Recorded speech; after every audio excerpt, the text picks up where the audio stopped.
Hey now, Sharks fans. Welcome into the Pucknologists episode 66. We are live.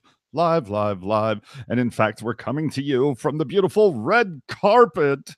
I guess it should be our fantastic teal carpet for Oscar night. No, I'm kidding. It's quarter after 8 o'clock. Do you know where your hockey team is? They're in Boston, damn it. Don't you follow these people on Instagram? Come on.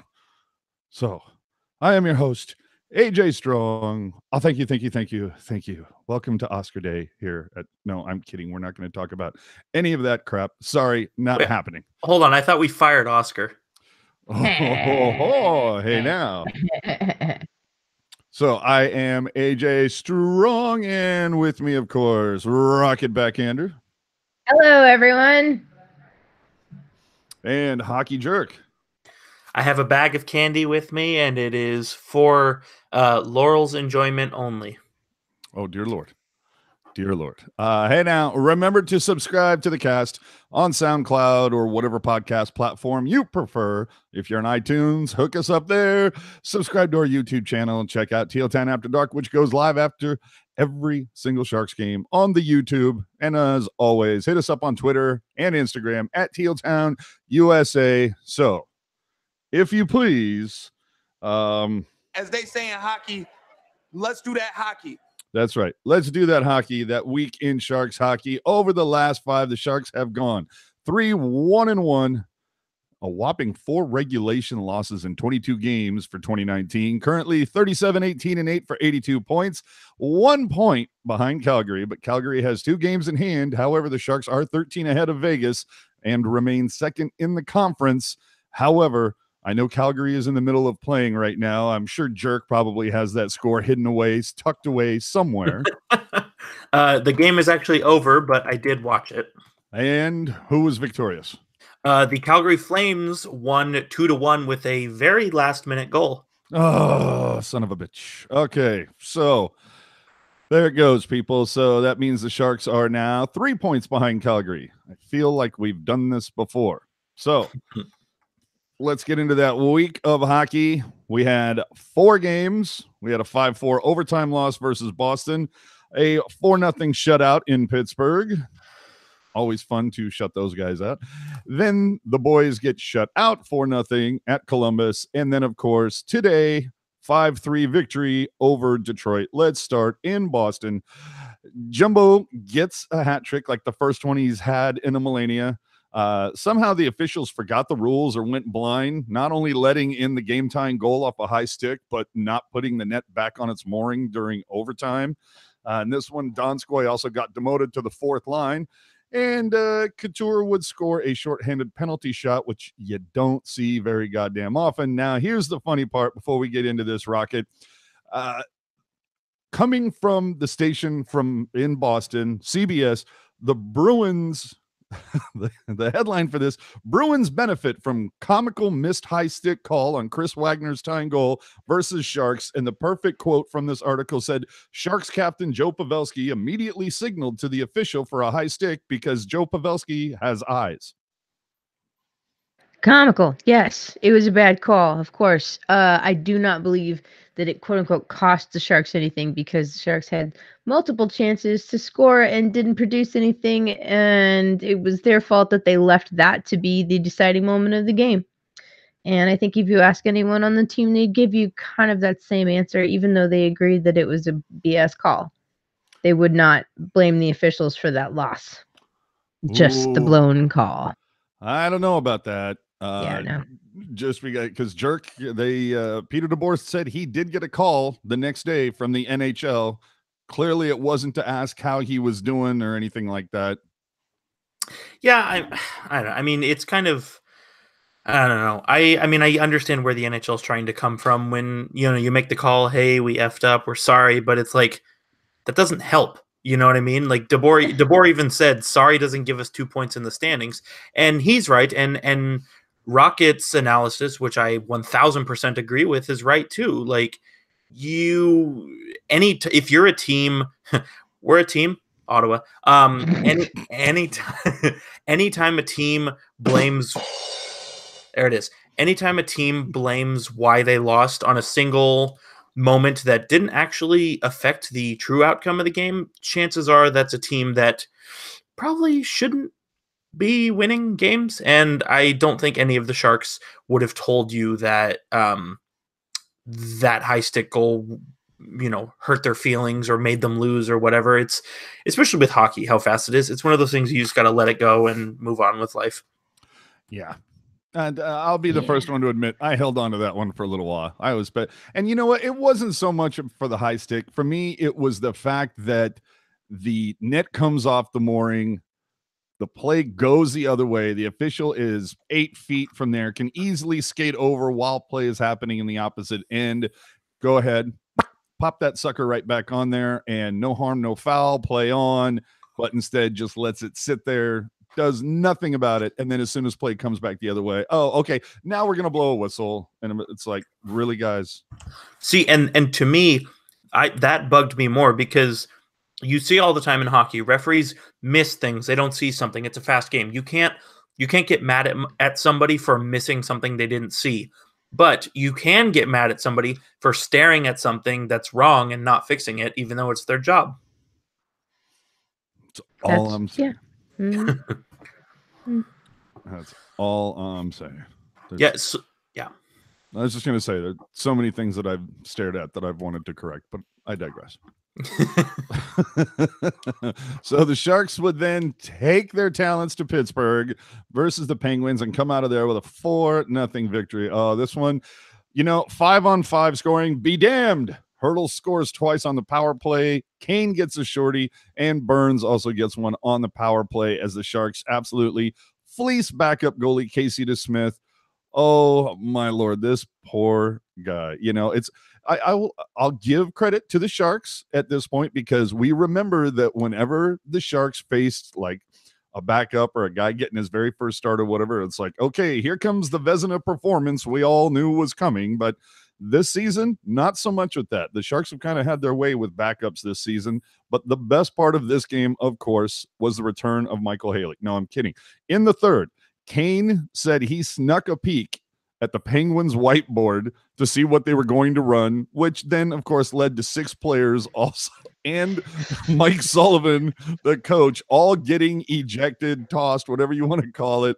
I mean, Rock, it was, we've heard of the yard sale. This was like the yard clearance. Just everybody must go. Everyone must go. They went like full zinc oxide on the nose, the officials did, and they got their whistles out and they put their red swim trunks on and they were like, everybody tweet out of the pool now. Yeah, like they're just ready for summer, I guess. And it was a passionate game, an emotional game. The Penguins aren't used to losing after winning so much winning. And I think everybody's tired of them winning, except for the Penguins. Yeah. Man, I mean, not to veer off track here, but I'm going to veer off track just ever so slightly. I'm so glad that the Flyers beat them in the outdoor game. So glad about that. But yeah, anyway, they'll have a chance to make up for it next season when the Pittsburgh gets another outdoor game. Yeah, it was a good night.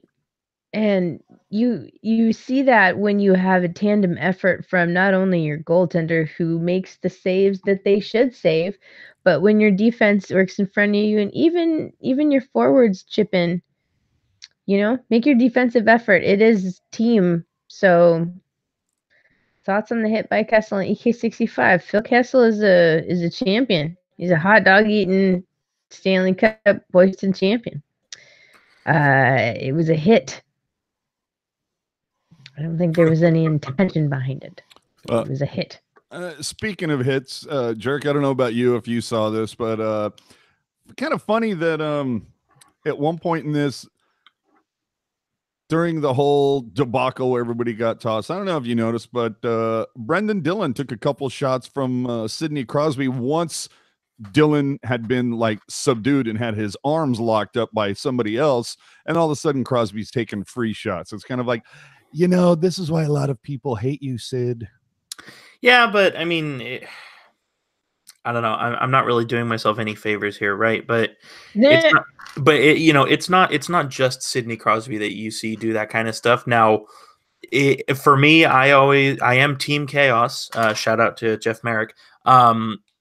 Seeing star guys, superstars get into the fracas a little bit, I always enjoy it, for sure.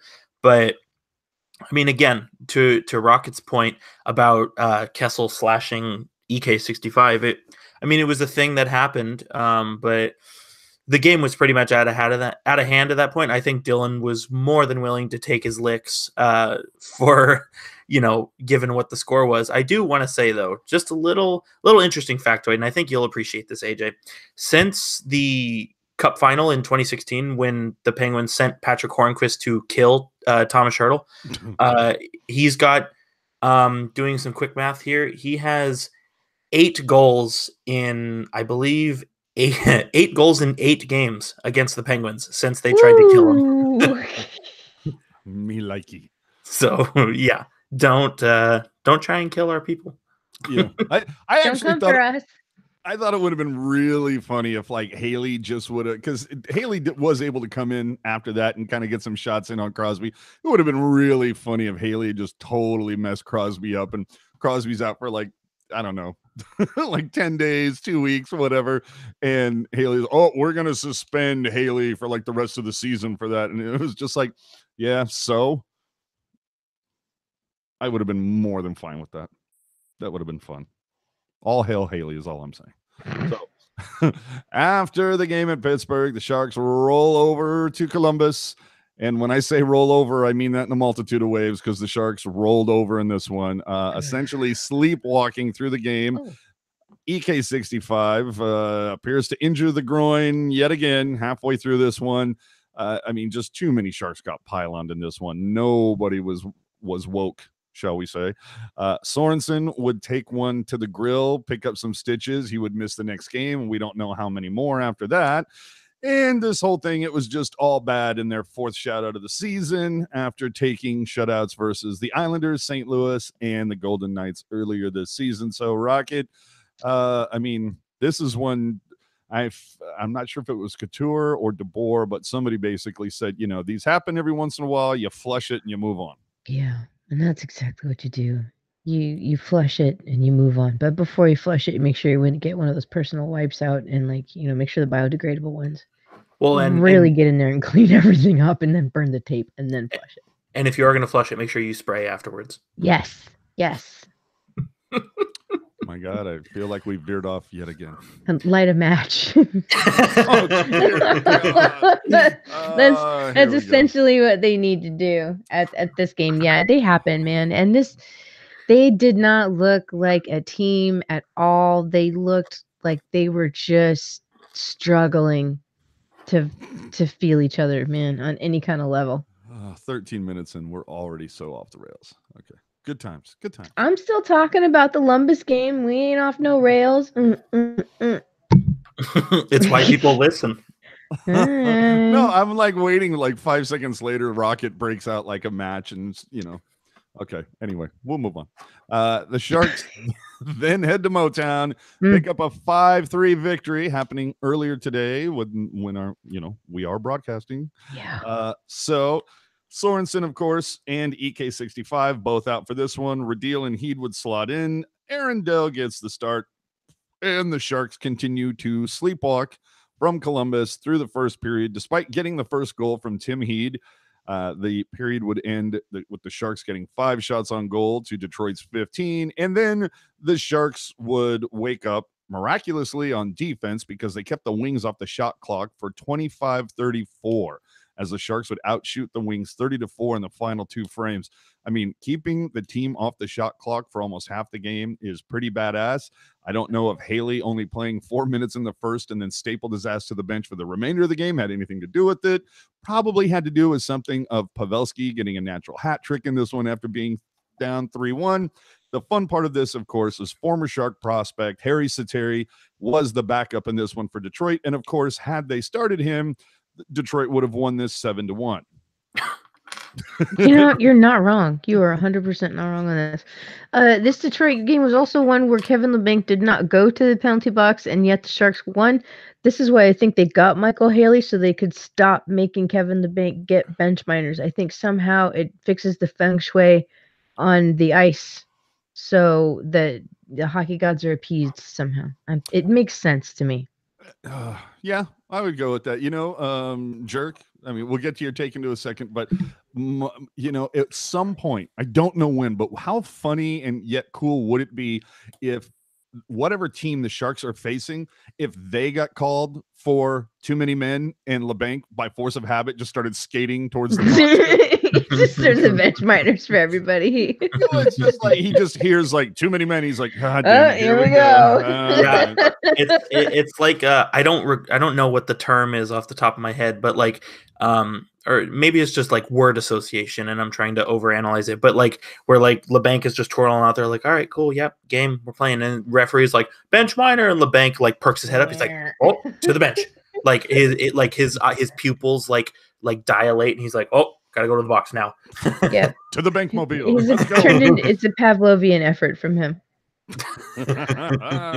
Conditioned response. Yep. Jerk, what'd you take from this Detroit game? Because I mean, well, so it's a weirdness. So I just want to say, firstly, I'm glad that you didn't ask me about the Columbus game because I had nothing to say. So we would have been wasting both of our times. Yeah, there really wasn't a lot. I mean, you should see my notes for that. It's like literally, it's like I had the first goal, the second goal underneath. I just wrote shit show. I mean, it was like, I know. I would have literally said, well, the Sharks lost, and that would have been it. Detroit, I liked this game because, a lot of people are hating on Tim Heat. Tim Heat's got the haters. But you know what? Since I'm not one of those people, by the way. No, me neither. And, since EK has been in and out and whatever, Tim Heat has come in and he's helped. Maybe he's not scoring points, but he's giving the Sharks more opportunities to have like offensive chances, especially to playing with Vlasic. I think it allows Vlasic to kind of slowly get his game back because Tim Heat is not really as aggressive as Erik Karlsson. I do think, too, generally speaking, Tim Heat's defense has gotten a whole lot better since last season. There was I don't recall what period it was in, but I know Tim Heat broke up kind of a one-on-one situation at one point in this game and just in general looked really well getting pucks in from the blue line and that sort of thing. I liked watching the Sharks bounce back in this game, especially because like Rocket said, you're going to have games where you just get dominated and you lose. But when that's happening by the worst team in the league, it's not a good look. And to see them kind of get their head screwed back on straight and say, okay, we're good. We can do this. It's fine. And my favorite Shark of all time, Joe Pavelski, got the hat trick, the natural hat trick, the comeback hat trick. So where are the haters now? I'm not sure. I'll see you guys next season, but good. Nice. It was a good team. I think it was a good team effort top to bottom. I think especially with Erik Karlsson, who does so much to drive the bus with this team, I think everybody picked up their share of the slack very well, and it helped the Sharks win the game. Yeah. And I do want to address a couple things right now. We will go to the chat here momentarily, so have your questions ready. Typically, we kind of save the chat because, again, this is just our weekly wrap-up that's audio only, so sometimes people don't have the opportunity to see the questions. But do us a favor, and I've already seen a couple in there, but save them, but we're going to get to them soon enough. One of them being, can EK65 sign an 8-year deal on the 25th, or is it the 26th? I do believe that would be the 26th. Neither. He can sign a 7-year deal on the 26th. No. It goes to 8 once the deadline's over. See, because I was under the impression that since he was traded after training camp started, that the Sharks could only give him 7 years. No, they could give him 7 up until the trade deadline, and then once the deadline passes tomorrow, then they can go to 8. And from what I understand, they're the only team that can go to 8. That is correct, because the 8-year contract is exclusive to the team that holds your rights. Yeah. So there you go. And we are monitoring TSN's Trade Center. Breaking news: nothing has happened since we've gone on the air. Why, dude? As soon as you said breaking, I reached for my phone. I don't think I didn't do that on purpose. For as many tweets that you've caught me on, that's why I did it, my friend. You and Mike Commodore must have been getting close. Oh, let's get into that. All right, so the three things that we, are good, bad, and the ugly, great, good, and the fuck, whatever you want to call it. But obviously for mine, look, EK65 came back. That was great. Now you'll notice EK65's name come up when we get into the ugly. But he came back, and the power play and the PK have looked better. They've definitely been stable, but we had that game where it was nothing but special teams scoring versus Pittsburgh. So obviously special teams looking pretty damn good. Rocket, what's your great or your awesome or whatever? My great, I think, is that there's not too many low points of any of the combinations that are getting thrown out there. I mean, the line blender still gets tweaked here and there, but you don't get in any combinations where you see like three guys on the ice together and you're just like, oh God, this is going to be garbage time. Ugh. Like, they're all really good combinations and they're all capable of doing some real sexy stuff out there. So that's my good. Like the whole team is like the forward core just is getting sexier as a group. They're like a big unit of Chippendales dancers just ready to give it to you. And Hockey Jerk, you're Oh yeah. So for the adjective that I'm going to choose is awesome. So my awesome for this week, as you'll notice, I change it every time. My awesome is Joe Pavelski. I know shocker. Yeah, shocker. I know.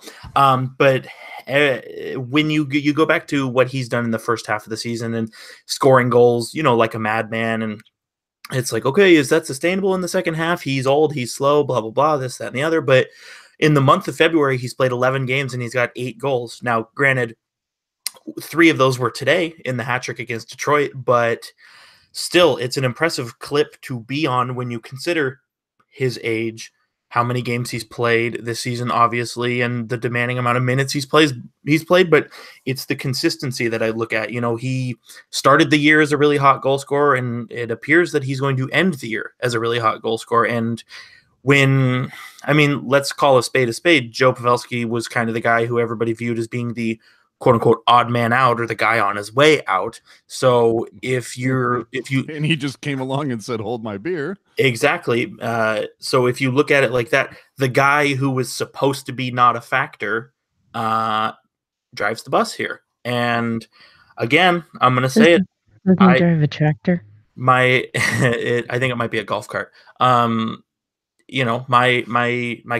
compatriots here, they both know that I have been part of the Joe Pavelski fan club for a long time, and did not go with the Revolutioners over the summer. And so, like I said, I'm glad to see you all coming back. Okay, I'm going to stop being mean. Well, fun fact about Pavelski in today's game versus Detroit: 33, 34, and 35. Those were the goals that Joe Pavelski scored today, his 33rd, 34th, and 35th. And what also happened during that time? Well, his 33rd goal made the game score 3-3. His 34th made it 3-4. His 35th goal made it 3-5. Illuminati? You tell me. The truth is out there. It is. Confirmed. Yeah. So let's get into Hey now.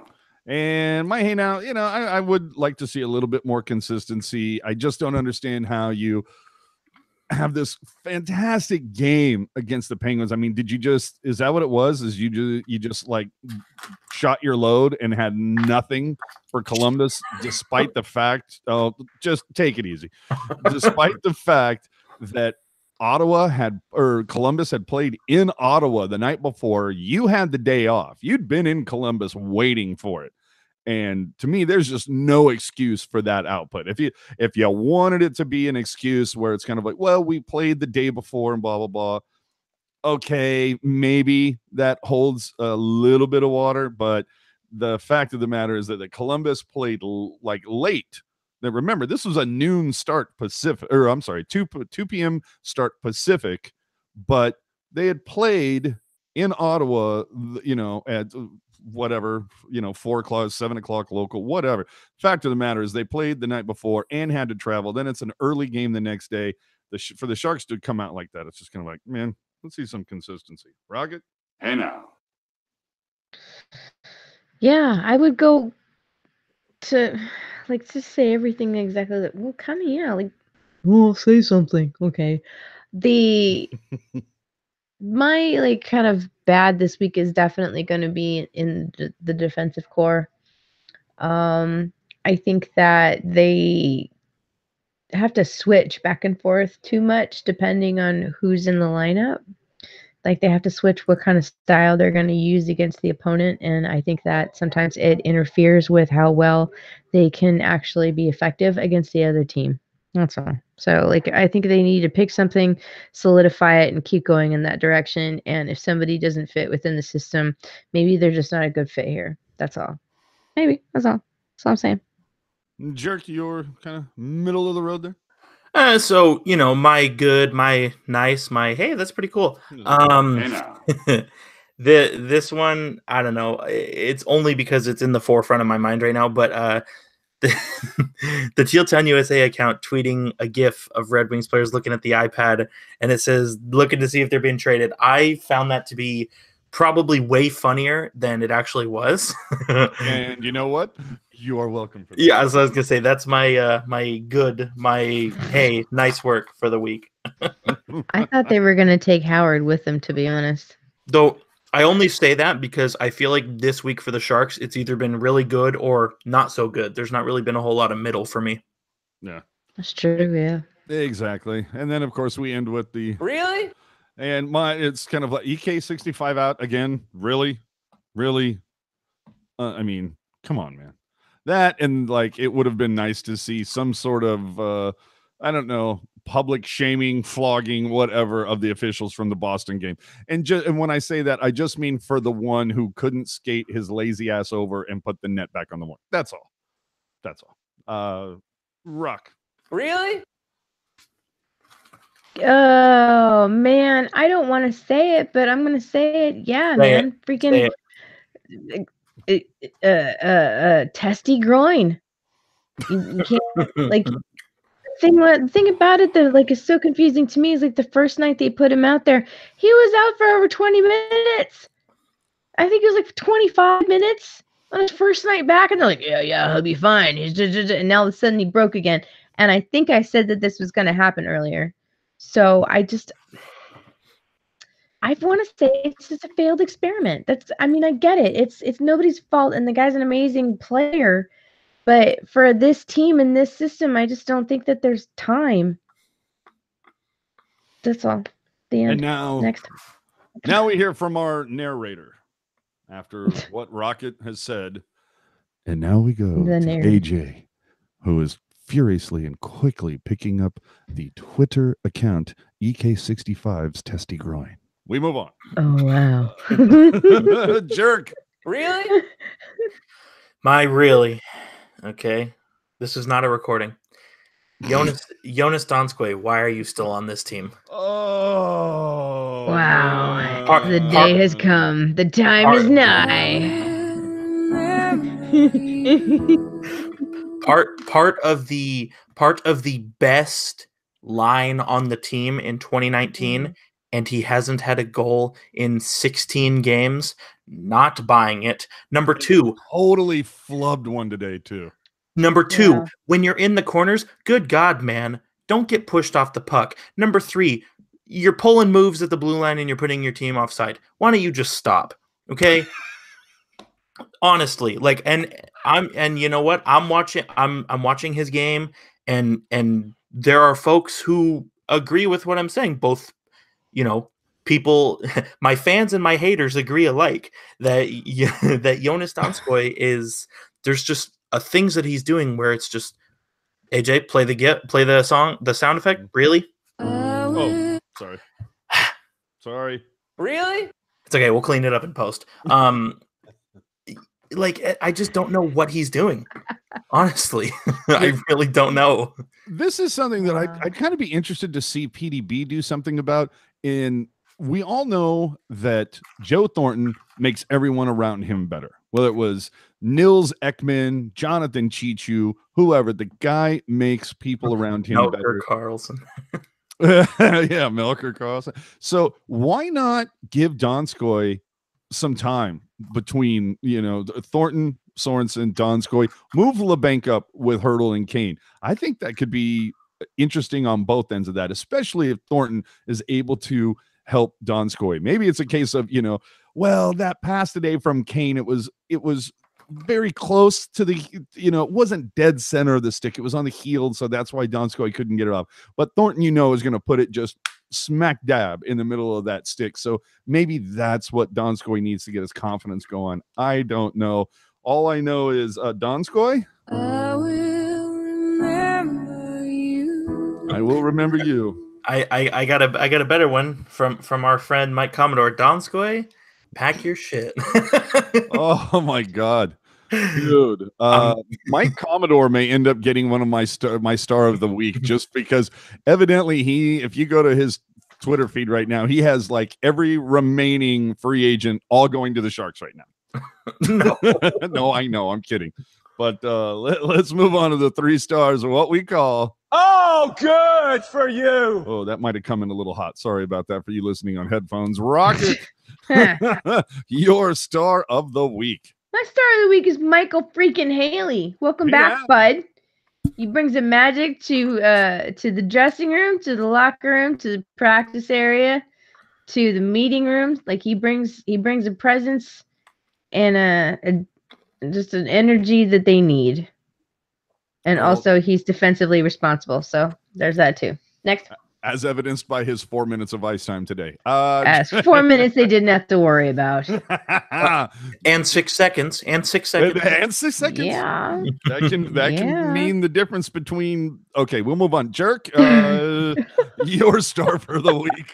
I don't know. I think about 6 seconds went by after that Hertl power play goal against Pittsburgh, but I digress. Wow. Okay. Oh, I totally forgot about that. What the hell was going on with the clock?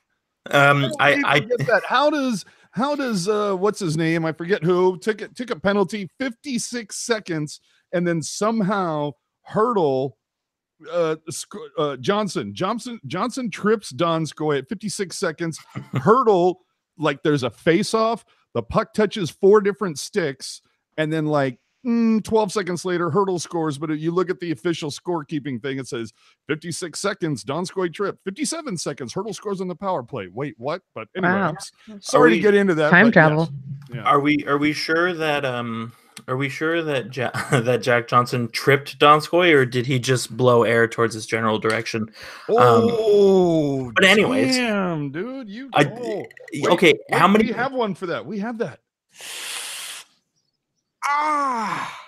If you recall, this is our 3rd season of doing this podcast, and every season I've had a punching bag. This is nothing new. Oh, and there's a cat. There's Kayla. I miss Bodker. just for the punches alone, baby. It is February 24th.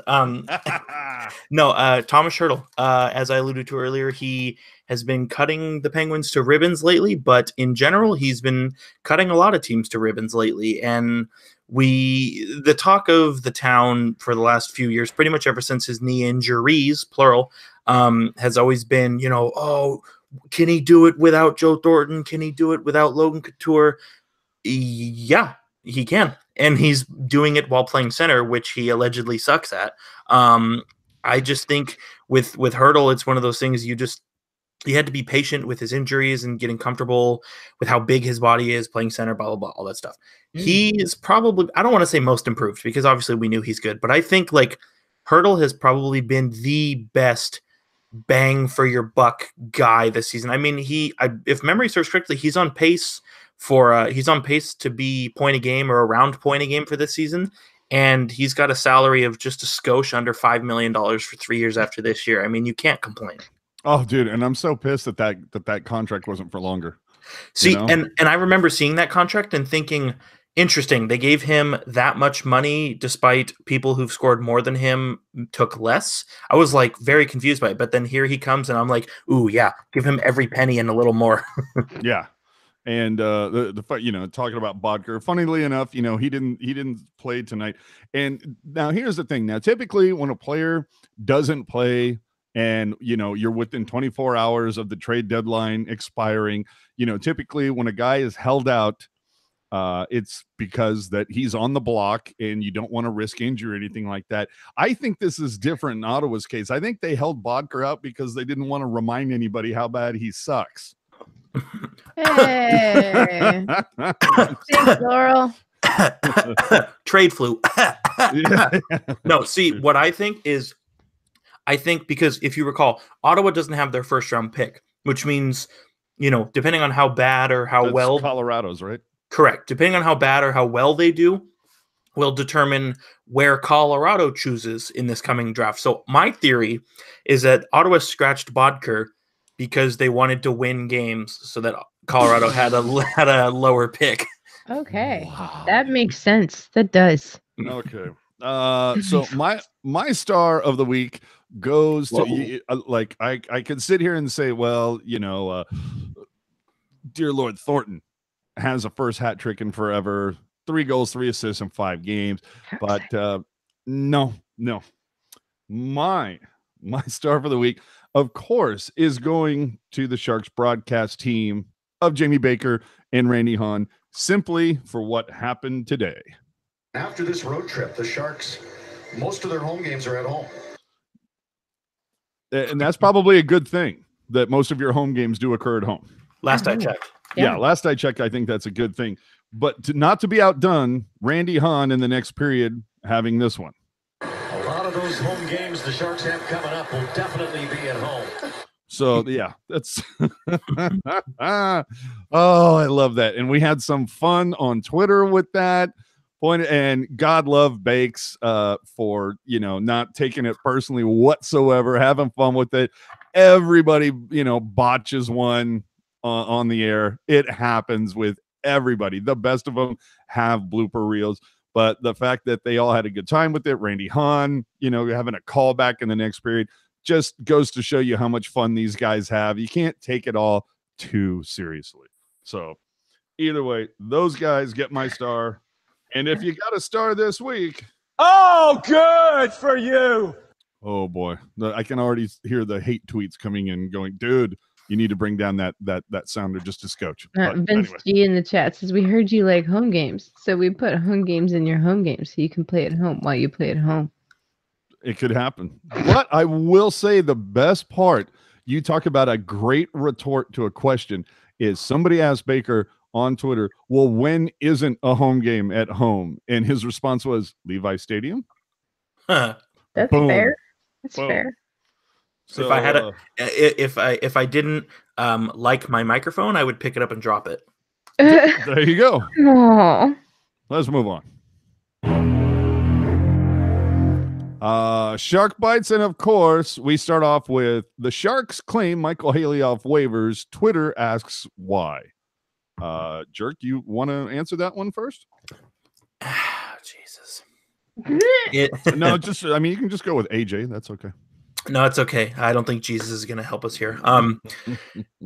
So the Sharks picked up Micheal Haley because it's a asset for free who can play on your fourth line and be an extra guy if you have injuries or in the playoffs or whatever. He's a guy that the team knows. The players like him. The coaches like him, evidently.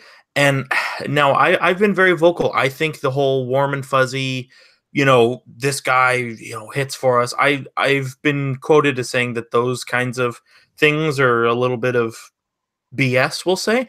But at the same time, it cannot be stated enough how valuable it is to have somebody on your team that you like. And I'll give this example. So Rocket, AJ, and myself, we're all good buds. We chat every day. We laugh with each other. We make jokes. We share a lot of stuff with each other. If we had a podcast member here who we didn't like, I don't think I would want to podcast with that person. You're making it very difficult for me to not name names. But anyway, I'll digress. Let me just say that puck guy is really something. Yeah. Oh, Eric, good. It's all in good fun, my brother. And quickly, since we are into Shark Bites, now's the time that we can start like randomly hitting up some questions here and there, comments. Donskoy, 8 goals in his last 25 games, where Timo 3 goals in his last 25 games. Fair point. Let's talk about all the other games that were played. Because if you remember, Timo was on fire at the beginning of the season where Donskoy was MIA. But I digress. I love Timo. Do you have anything from you, Rock, on the Haley waiver thing? Or did no, Jerk cover it all? Jerk covered all the points, really, honestly. It's just insurance. And it's a good piece of insurance to have, especially if you're looking to go towards playoffs. Like if somebody gets injured or whatever, he's looking to go towards what? Playoffs. Like he's a good piece of insurance to have. He can bring him back into the system. He already knows what's going on, so they don't have to really work and try to train him to get him to be acclimated with how things work in San Jose. He's a good guy. He signs autographs and he sticks around and he's supposed to do when you're a hockey player. So I'm sorry that he's not this flashy new toy that everyone wanted, but I think he's a good addition for the team. Well, and there's still like, as we're recording, still like 15 more hours till the deadline is official. So I don't believe the Wayne train is stopping in San Jose, but there are other options. I will say that I was kind of bummed to see Zingle go to the Blue Jackets, but who? Zingle. Oh, okay. I was going to say, wait a minute. Zingle. Other things of note here. The mayor, John Hoven, who did an episode of the Pucknology, well, not the Pucknologists, but did an episode with us way back in the day when the show was called Pucknology After Dark. He tweets out, hearing the Sharks and Ducks are working on a Ryan Miller trade. For some reason, NBC Sports picks up on this. Now, some other random Shark sites also decided to do a whole post or post an entire article based around one single unsubstantiated tweet, rumor, whatever you want to call it, clearly just fishing for clicks. Now, Shark sites, when they do that, I get it. You don't have the power of NBC behind you and all that stuff. But I was just perplexed as to why NBC would, I don't know, just throw up a post with nothing but speculation. And what's funny is since then, I've seen, 3 or 4 other random okay, Mike Commodore aside, I've seen a couple other ones that talked about that the Wayne train's coming here, or someone else is looking into San Jose. And it's like, okay, well, NBC, like, again, the other Shark sites, sure, knock yourself out. Anything for a click. I get it. When you're low man on the totem pole, I'll buy it. But NBC, like, thank God they haven't done that. And I'm especially surprised by the writer who did it. I think his name is Brian Witt. He had a fantastic article that just went back and forth between Manny Machado and Aubrey Huff on the baseball side of things. And Aubrey Huff is an idiot who used to play for the Giants. It's just, all you have to do is go on his Twitter. You can figure that out for yourself really quickly. But the fact that he tried to compare himself to Manny, either way, Witt just totally broke every part of Aubrey's argument down.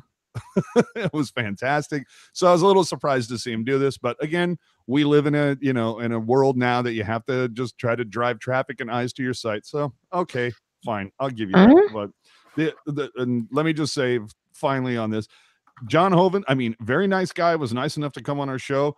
Also and I think he would admit this, not the not the stellar track record when it comes to posting stuff that actually comes true. Let's just say we'll put this in hockey jerk terms. His foreseen points are on the low end of the scale. Well, you can't beat the master. Wow, damn. Okay. Oh, you want to crown him? Let's crown him. All right. Hey, you want change, Obama? Let's go. Give him all the money. Give him all the money right man. now. Question, AJ. What did you say this person's name was? Who? The mayor, John No, Hogan. no. The person who about the Aubrey whatever. I want to say I think it's Brian Witt or Brandon Witt, something like that. And forgive me for not knowing that. I should have had that written down. But I thought their name might have been Roof, but I digress. No. But no, and like I said, the guy normally, typically a very good writer. Somebody, it's somebody who like writes like Marcus White or Shalana Goldman. Well, all of them very good writers. I was just surprised. Again, I go back to the idea of like, if you're a small fish. If you're a small fish. I'm sorry to interrupt you, but there's a Bob McKenzie tweet about the Sharks. Yeah. Okay. Now wait. Let me guess that. Hold on. Commodore was correct, right? No, Detroit has asked Gus Nyquist to waive his no trade clause to facilitate a trade to the Sharks. Nyquist apparently willing to do so, which would pave the way for Detroit and Sharks to finalize/formalize this transaction. Mike Commodore is 2 for 2 on predicting Sharks deadline pickups. Oh my God. Okay, so now, all right. Well, I mean, great that this comes up during Shark Bites. I mean, it makes sense. So say that this does happen, okay? For the poops and giggles. Let's say that Nyquist ends up with the Sharks. Who now is obviously you got to give to get. Who goes the other way? What goes the other way, I should say. And then who, how do you think Donskoy is involved in that? I was just going to say, by any chance, do you, off the top of your head, do you know what 15 plus 12 is? 27. I do believe that is 27, my brother. I'm mean. You're a jerk. Oh, man. Oh, isn't the internet great? Oh, dear Lord. I had the feeling something was going to drop while we were on the air. There was just no way it wasn't going to happen. So, I mean, so with Nyquist, I'm sorry to cut you off. No, go ahead. I've always been a fan of his game. I think he has struggled to live up to what he did when he was a rookie, which is, I mean, if you go back and look, he put up where is this here? He put up 28 games 28 goals, while only playing 57 games, which is is pretty much more difficult to put up 28 games and 27 goals, right? But I mean, he's definitely not met those expectations since then, but he's been a very serviceable player. He's he is good for 40 points, which, I mean, you're going to take points any way that you can get them. But I've always been very vocal as saying, like, Nyquist is one of those guys where I feel like with players who are better than what Detroit has to offer, I really feel like he could be a star. How funny would it be if Howard was part of this deal? That would be funny, but I think unnecessary. I think both the goalies are doing all right. Well, I was going to say, when you got a guy out and you got Sateri like backing you up, probably things might not be that way. Yeah, right? Yeah. So let's also get into some of the other trades. Former Shark Charlie Coyle was traded to the Bruins for Ryan Donato and a 5th rounder. Just a quick reminder, the Sharks won that trade. If you go back, the Sharks got Brent Burns for Devin Setaguchi, who, if you remember, had literally signed a contract extension the day before. Then they get Charlie Coyle, 1st-round pick, and then they also get the Sharks' 1st round of that season, who turned into Zach Phillips, who that's who Minnesota who Minnesota took. Who else could they have taken? Brandon Saad, this guy in Tampa named Nikita Kucherov. Oh. Yeah, that probably would have been a little bit, but hey, nobody knows about blowing 1st-round picks more than the Sharks. No, I'm kidding. I'm kidding. So I should say just recently, but yeah, go ahead. So first of all, Zach Phillips, last I checked, was playing in Switzerland. And so there you go. But was he playing hockey in Switzerland? Right. Well, and that's the thing. Prior to going to Switzerland, he was actually released by the Wild and ended up in the Boston Bruins system. So what does that tell you? But Mike Commodore at it again. Oh, God. He quoted his own tweet about Nyquist going to the Sharks and said the real #insider with like 12 R's, and then followed that up by saying #for the people. Oh, wow. Dude. Can I change my star to him? Dude, Commodore has had more energy tonight than he ever had in his hockey career. I'm just saying, man. Holy hell. All right. So that gets everything out of the way with shark bites. And probably a good thing that it does. So. Sure. Why not? Oh, let's go around the horn, baby. Trades all up in this piece. We saw earlier that Baptiste gets traded from the Leafs to the Predators for future considerations, whatever the hell that means. Brandon Montour going to the Sabres from the Ducks. For those of you who haven't watched or been paying attention, kids, the fire sale is now on in Anaheim. Just letting you know, especially when the Sabres or when the Ducks get back a conditional 2019 first rounder, and that we'll see how that works out. The trade that really bummed me out. I have more news. Oh, geez. Oh, God. Okay, well, let me finish this. Okay, so Ryan Dzingel goes to the Jackets in exchange for Anthony Duclair, a 2020 and 2021 second-round pick to Ottawa. Again, that bums me out. But then again, would the Sharks have had those same things to get back to the Senators? Would they, for Ryan Dzingel, do you trade Donskoy in your 2020 second and 2021 second? If you still have them, by the way, Sharks. Matt Zuccarello goes to the Stars for a couple of picks. I don't know that the Sharks would have been in on that. Ben Lovejoy goes in exchange for Connor Carrick from the Devils, along with the third rounder. And then the only other one, I mean, we all know about Duchesne, but a couple of Sharks prospects to take into consideration. Part of Matt Duchesne going to the Columbus Blue Jackets did include former San Jose Barracuda defenseman Julius Bergman and forward Vincent Praplon from your San Jose Barracuda is traded to the Florida system for future considerations. Again, whatever the hell those are. Hockey Jerk, your news. A second in 2019 and a conditional 2023 to the Red Wings for Nyquist. No way. Are you serious? I'm as serious as a freaking heart attack, dude. Okay, bring this on again. Lay it out for me. So, okay, let me give you the synopsis here. So, I read you Bob McKenzie, what he said.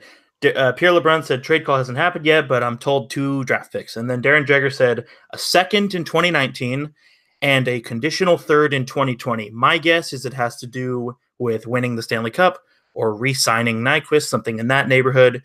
And then Bob McKenzie right before that said, obviously some paperwork to be processed, blah, blah, blah, trade call with the league. As long as there's no hiccups, it'll get done.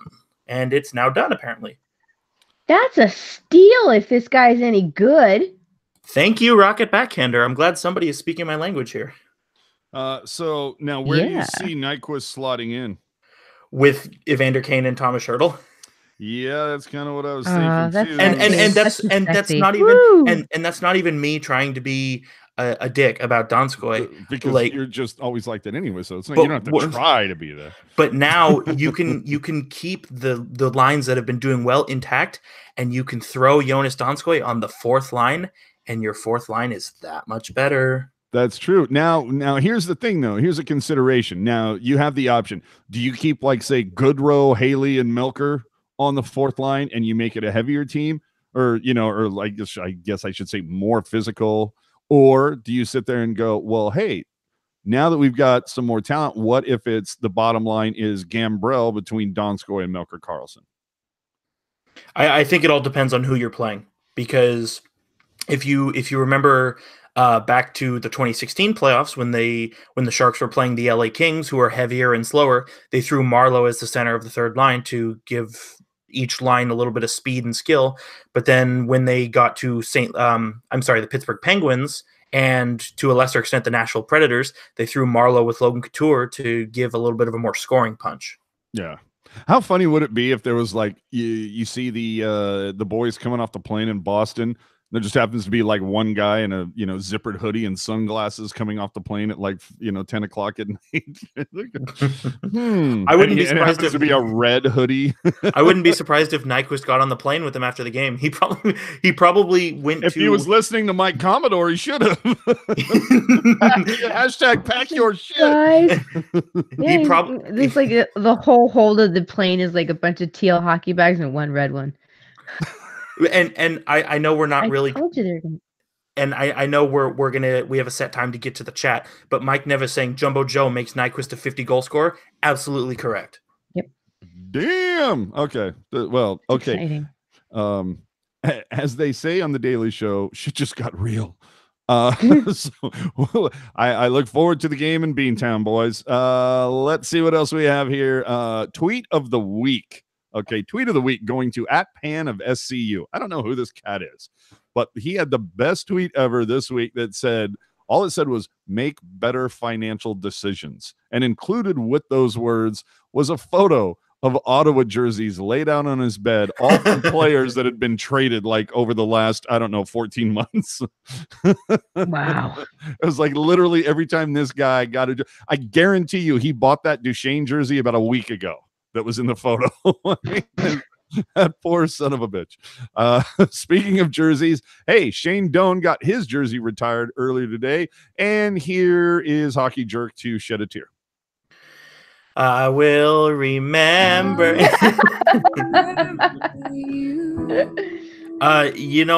Shane Doan and Shane Doan's another one of those guys who's from that same crop of players who I watched a lot when I was growing up, like Shane Doan, Jerome McGinley, Paul Correa, Marty San Luis, those guys who obviously were all fun to watch for different reasons. And I mean, I already know, you know what? I'm young, okay? But for me, seeing all these guys who I watched as kids like retire, it's one of those things where I'm like, holy crap, like this time's really flying here. But say what you want about his on ice antics that he would get into from time to time.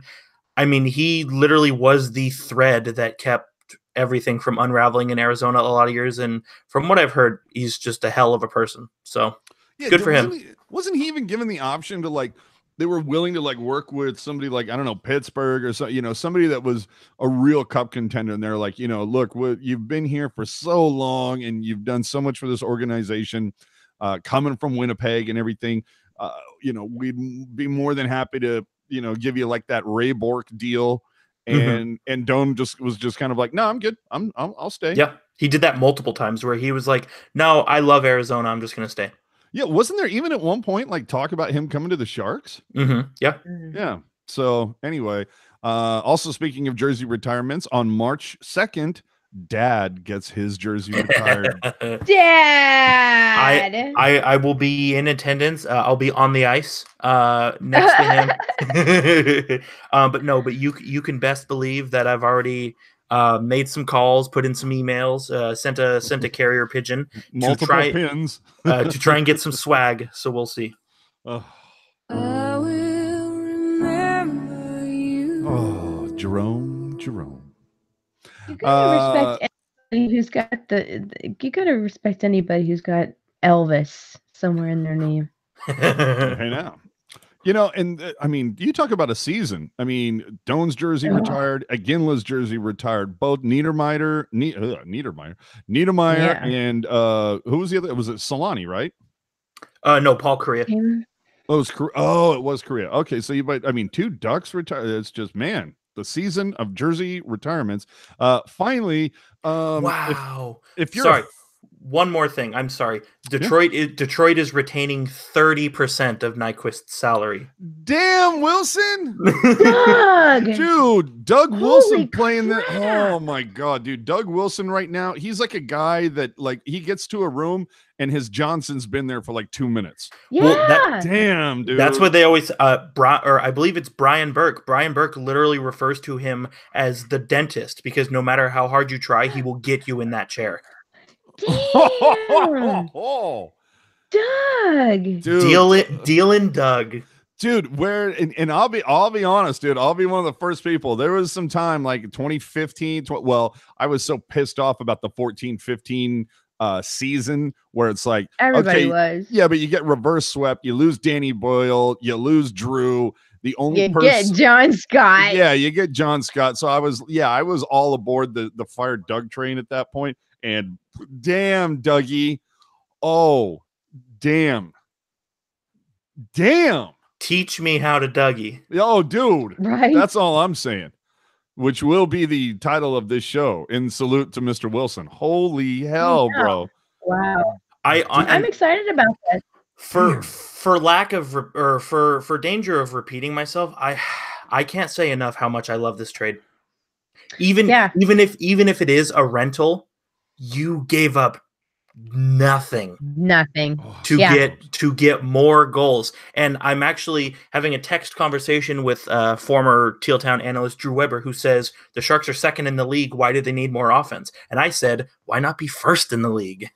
Damn right, man. Yeah, exactly. No, they need it. If they're going to have the style of defense that they're thinking about having, they definitely need a little bit more firepower on the front end.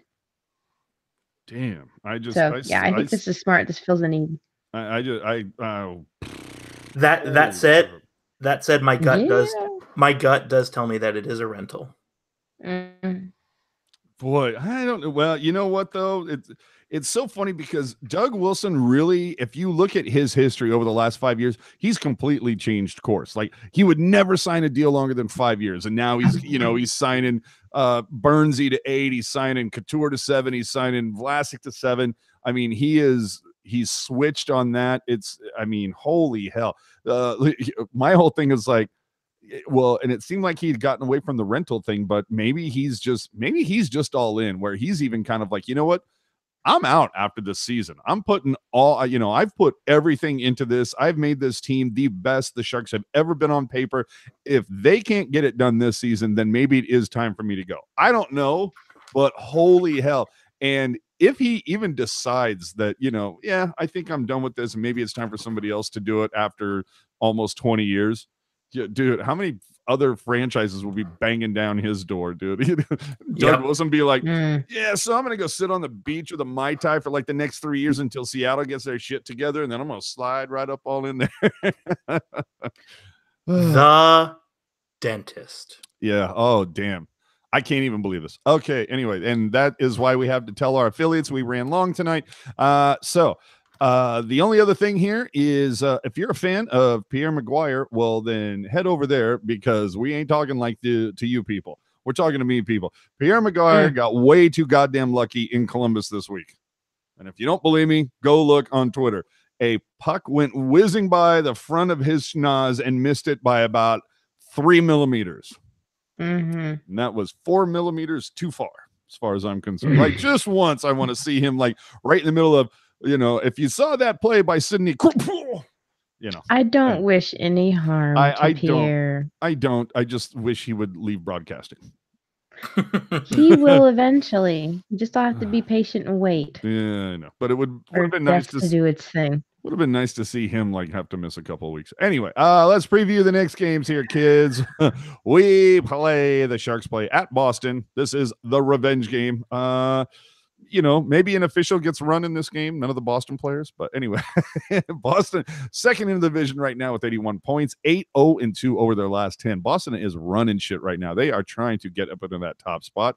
Then the Sharks face Colorado, bringing it home for that one. That is also Joe Thornton bobblehead night with the chunk of beard missing. Looking forward to that. Colorado right now, second in the wild card with 65 points on a 4-game win streak.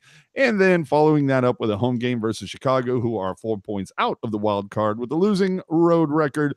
And a note to those of you who have been enjoying the show, we're trying to do this live on a regular schedule every Sunday night for you, so you know where to find it, know how to finish your weekend before a long week. And next week, we have to tell you that the show will be on Monday evening due to the Chicago game next Sunday night. Jerk, did you have more knowledge, more information to impart? Oh, it is done. It is on the tracker. Nyquist to the Sharks. conditional 2020 third rounder, and a 2019 second. And I will say this too. So the Sharks traded their own second round pick for Nyquist, but they also had the Florida Panthers second round pick, which should be higher. Which is going to the Ottawa Senators. Which now you're thinking, wow, the Sharks had 2 seconds and now they lost both of them. But let me allow you to think about it like this: what did they get back for this? Well, no, but what I'm saying is, how important was that Mike Hoffman deal? Now you clear salary and you get more than what you paid for him, and that's all well and good. But you've been able to take the assets from a player that you got for a player you didn't even want and turn it into 2 other players that you do want. Get in the chair. The dentist. Dang. God damn. I think I like this trade more than the Evander Kane trade, and I loved the Evander Kane trade. Bite your tongue. I love Evander Kane. So he's on Nyquist is on pace for a career high in points, and that's on a crappy Red Wings team. Oh, dude, Nevis in the chat already trying to start some shit, dude. Yannick Nyquist. No. Oh, damn, dude. No, I don't have a drill sound. You would think I would have a sound for everything, but no. I probably should, but I don't. I need to go get another iPad, a much bigger iPad, and just nothing but sound. Fill it up. Yeah. So anyway, that's the deal. Show will be on Monday night next week. You can look for Erik Karlsson sometime around noon on this channel, because I know he's going to lose his mind with trade deadline deals and what have you. Jerk, are you available tomorrow at noon? I can neither confirm nor deny. Well, you might have to jump on so you can, I don't know, rein in Puck Guy, because he might be, you know how he gets. Even though this trade is all but confirmed, I'm still waiting for the Sharks account to tweet it out. That is true, Maybe but they don't pay them turn enough for. I will say this too. Gustov Nyquist is from anybody? Sweden. Oh. You know who else is from Sweden? Give me a minute you have to give me an answer, or give me a minute to answer Long Beach, California. You know who else is from Sweden on the Sharks? Literally everybody. Yeah, I was going to say. Karlsson, Erik Karlsson, Melker Karlsson, Sorensen, Heed, Ryan. Yeah. Dude. Are we the San Jose Sharks, or is it just the European Sharks moving forward? The Swiss Shark Mafia. You know what's funny about this, though, is that I don't know if you remember back in the 90s. Oh, Jesus Christ. What now? It's official according to the Sharks Twitter. Okay. But if you go back to, was it the late 90s or early 2000s? I think this is towards the end of Dean Lombardi's tenure. Dean Lombardi had a huge Jones for Euros at the time. Like, there were so few Canadians on the Sharks. It's a bunch of Euros. And it seems like there was this huge, kind of swing to, I guess, I don't know, correct that imbalance. And then you get a bunch of Canadians on the team. And now it seems like, wait a minute. No, the Sharks, they're scouting Euros a bit more again. I don't know. Maybe it's just me. So final thoughts on where the people can find you, Rocket. Final thoughts. This team gives me white hair. Like it just needs to. They have moments of greatness, and they're headed in the right direction. I just don't know if they're making enough forward progress consistently to be able to get past the first round. With the injury bug gonna be circulating the way it will. We'll see. Whatever. The last couple of games will be interesting, right? My name is Rocket Backhander. You can find me talking about hockey and Sharks related things and lots of teal crap going on the Twitter machine. It's R Backhander 76. It's capital R, capital B, little Ackhander 76 on Twitter. Or shit, gravity's taking over. You can also check out my photographs on Instagram, taking nice pictures of beautiful things, and sometimes just my feet on the floor because I like flooring. That's my deal. Yeah, it's Instagram, Rocket Backhander, one word, photographs. AJ? All right. We'll go to you, Hockey Jerk, and for your final thoughts on where the people can find you. But just to let you know, that sound you hear right now is the amazing amount of followers that Mike Commodore just picked up. I was gonna say that sound you hear is me tweeting. So final thoughts from the Detroit Red Wings. The 2023 becomes a 2022 if the Sharks go to the Cup final this year or re-sign Nyquist. There you go. Listen. Oh, so you're okay. No, I'm glad you said that. So Nyquist, he's FA after this. Yes, he is unrestricted free agent. Cool. So final thoughts. The Sharks, who already appeared to be a Stanley Cup contender, have now solidified that. And obviously losing draft picks is scary for the future, but at the same time, it's the price of being a good team. And the Sharks have done a pretty good job at taking, I don't want to say middle of the road prospects or draft picks, but guys who maybe don't have a high potential to reach their ceiling and just launching them up to that ceiling.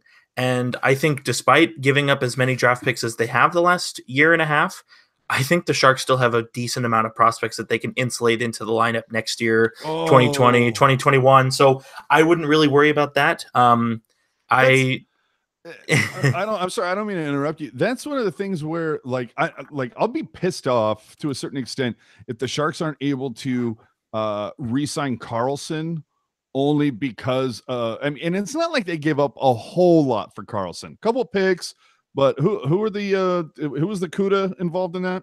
Rudolph Balcers. Yeah, Balcers, and then who was the other player? Rudolph Balcers, Chris Tierney, Dylan DeMello, Josh Norris. Yeah, so there were some pieces that went the other way. Now, obviously, that's one of those things where time will tell between Balcers and who was the other guy you said? Josh Norris.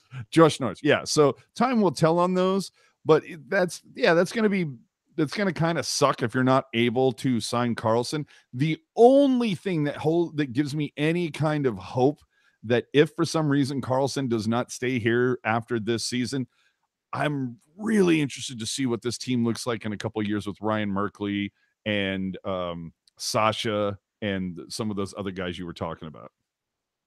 Yeah, it definitely is going to be exciting. And the Sharks too, they've made a habit of getting, prospects or young guys or whatever, playing them, getting them comfortable, with playing in the NHL and getting eyes on them. And they're turning it into currency to pick up other guys who maybe they have better use for. So I'm really excited, and like I said, when you have no draft picks, it's kind of scary. But the 2021 Hockey Jerk can figure that out. So if you agree with all my takes and you want to keep the conversation going after we click end broadcast, you can follow me on Twitter at hockey_jerk.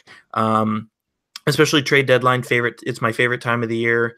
I'm going to be on Twitter a lot. Hopefully not too annoying.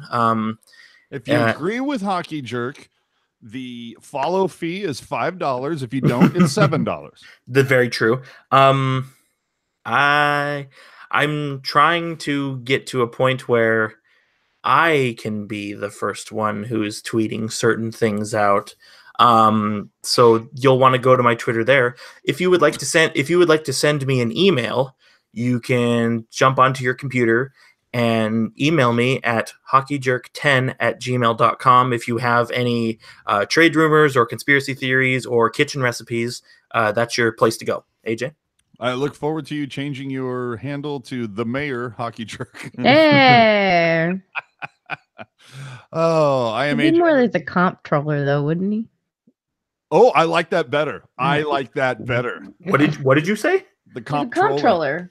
Because you know what? Look around. Mayors sometimes get into some shady shit, especially if they're from Florida. But anyway, the deal is comptroller. You never hear about them. They're the ones that just hide underneath the radar, and then boom, they're dropping mics. So I'm AJ_Strong on the Twitter, on the Instagram. Final thoughts. Doug, you're a friggin' rock star. Keep doing whatever it is you are doing. Way to keep doing whatever it is you're doing. That is for you, Dougie. Subscribe to us on the SoundCloud and iTunes, whatever podcast catcher you use. Subscribe to our YouTube channel. Follow us on Twitter and Instagram at TealTownUSA. This was show 66, I want to say. Yeah, 66. All right, so join us for 67 next week. Remember that show will be on Monday due to the Chicago game on Sunday evening. Don't forget to join us tomorrow at noon. Puck Guy will be on live talking trade deadline stuff. I have a feeling he might be talking about some cat by the name of Nyquist. Everything else that's going to be going on. So there you go. Sorry to our affiliates for running long, but we got it right in there at an hour and 15 minutes. Boom. Stay tuned for Kevin Lacey and the We Have a Trade to Announce show. Bye-bye, everybody.